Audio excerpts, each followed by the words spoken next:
एक सेठ से लक्ष्मी जी रूठ गई। जाते हुए बोली, मैं यहां से जा रही हूं, अब मेरी जगह नुकसान आएगा, तैयार रहना, और अगर तुम जाते जाते मुझसे कुछ मांगना चाहते हो तो बोलो। सेठ बहुत समझदार था, बड़ी विनम्रता से बोला, माता नुकसान आ रहा है तो आने दीजिए, बस मुझे आप एक वरदान दीजिए कि मेरे परिवार में हमेशा सुख शांति बनी रहे। लक्ष्मी जी मुस्कुराई, तथास्तु कहा और वहां से चली गई। अब उस सेठ की 4 बहुएं थी। कुछ दिनों बाद सबसे छोटी बहू खिचड़ी बना रही थी। उसने खिचड़ी में नमक डाला और अपने काम में व्यस्त हो गई। तभी दूसरी बहू आई और उसने खिचड़ी को बिना चखे ही और नमक डाल दिया और वो भी अपने काम में व्यस्त हो गई। ऐसे एक एक करते तीसरी और चौथी बाकी की 2 बहुएं भी आई। उन्होंने भी खिचड़ी को बिना चखे ही उसमें नमक डाल दिया। अब रात को सबसे पहले सेठ खाना खाने बैठा। जैसे ही उसने खिचड़ी का एक चम्मच लिया, उसे महसूस हो गया कि इसमें बहुत ज्यादा नमक है, और सेठ जी तुरंत समझ गए कि नुकसान आ चुका है। किसी से कुछ नहीं कहा, चुपचाप खिचड़ी खाई और चला गया। अब सेठ के बाद खाना खाने की बारी आई सबसे बड़े बेटे की। बेटे ने खिचड़ी का एक निवाला लिया।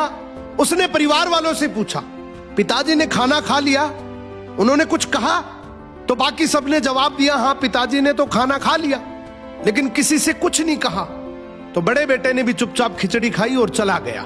ऐसे ही करके परिवार के बाकी सारे सदस्य एक एक करके आए, अपने से पहले वालों के बारे में पूछा, कुछ नहीं कहा, चुपचाप खिचड़ी खाई और चले गए। अब रात को सेठ जी सो रहे थे, सपने में नुकसान आया और हाथ जोड़कर बोला, भाई मैं यहां से जा रहा हूं, मैं यहां नहीं रह सकता।